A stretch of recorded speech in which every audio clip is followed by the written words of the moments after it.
예, 더 쪼개진 트럼프의 나라.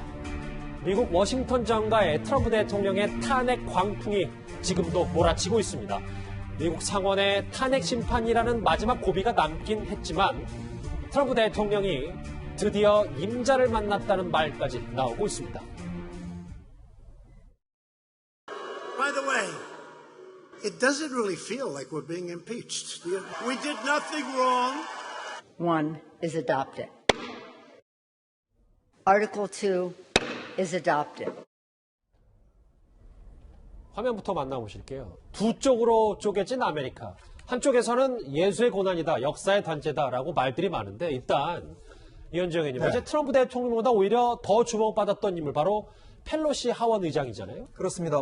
미국 역사상 세 번째로 하원에서 대통령에 대한 현직 대통령에 대한 탄핵안을 통과했지 않습니까? 사실 그 배후에는 지금 하원의 리더인 민주당의 리더인 지금 펠로시 하원 의장이 상당히 주목받고 있죠. 지금 하원으로 17선입니다. 그리고 원래 나이도 78이고 트럼프 대통령보다도 6살이 더 많습니다. 이제 그렇다 보니까 이번 같은 경우에 이제 펠로시 하원 의장이 상당히 탄핵안에 밀어붙였던 그런 결과로 보여지거든요.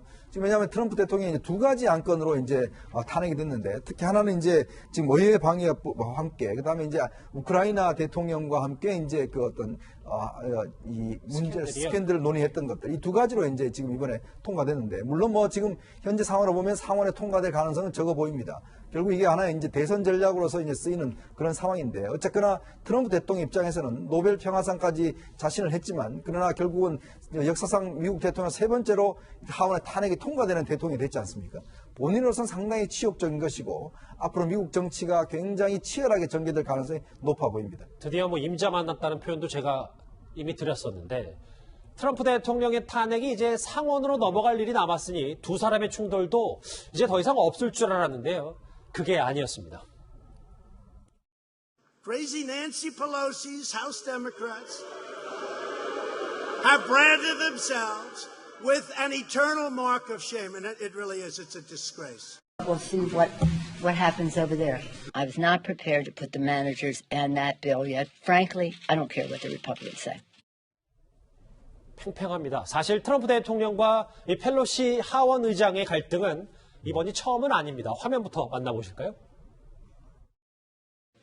But we must reject the politics of revenge, resistance, and retribution, and embrace the boundless potential of cooperation, compromise, and the common good.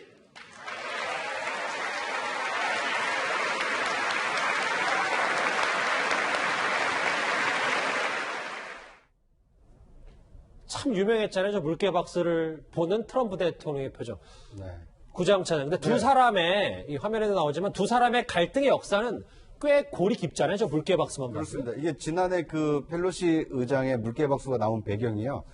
이 멕시코 국경장벽 예산 때문에 미국 연방정부가 이렇게 일시 셧다운에 들어갔었거든요. 예. 셧다운 이후에 이제 의회에 와서 이 시정연설을 하는 모습인데, 그러니까 한 달 이상 그 셧다운 됐던 정부를 다시 열게 해달라고 트럼프 대통령이 연설을 하니까 그 뒤에 앉아있던 하원 의장 그 펠로시 박수가 참 잘했어요라고 이렇게 칭찬하듯이 이렇게 물개 박수를 치는 모습이 이 카메라에 담겨서 상당히 좀 화제가 됐었습니다.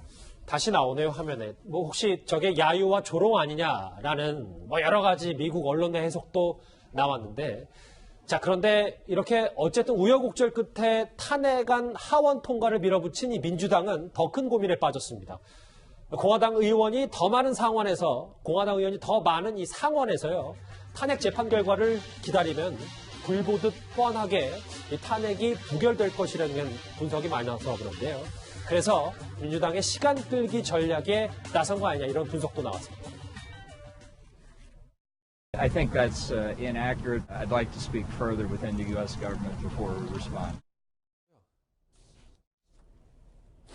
이현정 의원님, 네.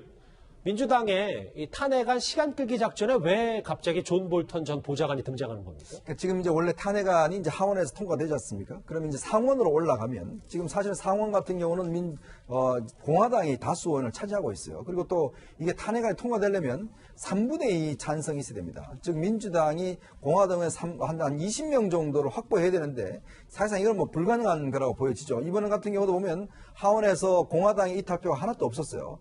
근데 문제는 상원에 넘어가면 상원에서도 청문회를 개최를 하게 됩니다. 자, 그러면 이 청문회에 존 볼턴 전 국가안보보좌관이 이제 출석시킨다는 게 이제 민주당의 전략 같아요. 왜냐하면 존 볼턴 보좌관 같은 경우는 사실 트럼프 대통령과 그렇게 사이가 좋지 않은 상황에서 퇴임을 했지 않습니까? 근데 볼턴 보좌관이 원래 메모광입니다. 모든 회의 기록을 다 기록해 놓고 있어요. 그렇다 보니까 볼턴 보좌관, 전 보좌관이 뭔가 입을 열면 이 상황 자체가 반전될 수 있다. 즉 민주당 입장에서도 사실상 탄핵이 가결되는 것보다는 실제로 이것을 선거운동에 이용하는 걸로 지금 사용을 하고 있거든요. 그러면 트럼프 대통령의 실정이나 트럼프 대통령의 외교 전략 문제에 대해서 볼턴 보좌관을 출석시켜서 이런 어떤 내용들을 폭로할 경우에 충분히 선거 전략으로서 유용하게 쓸 수 있다. 이런 차원에서 상원에 넘기는 걸 최대한 지연시킨 다음에 결국은 볼턴 보좌관을 나중에 출석시켜서 어떤 면에서 보면 좀 트럼프를 타격할 이런 전략을 쓰고 있는 게 아닌가 생각이 듭니다. 뭐 탄핵 재판에서 존 볼턴 보좌관이 등장하지 않더라도 이미 폭로는 좀 예견된 상황인 것 같은데 구정 차장님, 네. 미국의 이 트럼프 탄핵 정국 좀 정리를 해볼게요.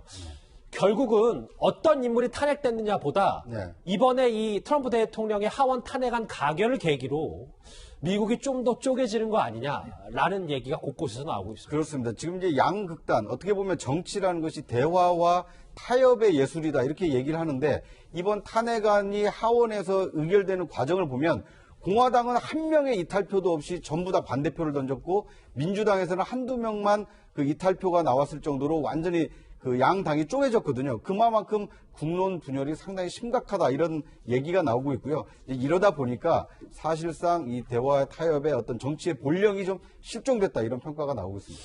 더 쪼개진 트럼프의 나라, 지금 미국의 탄핵 정국, 이 외교안보 소식과 맞물리면서 하나하나 짚어봤습니다.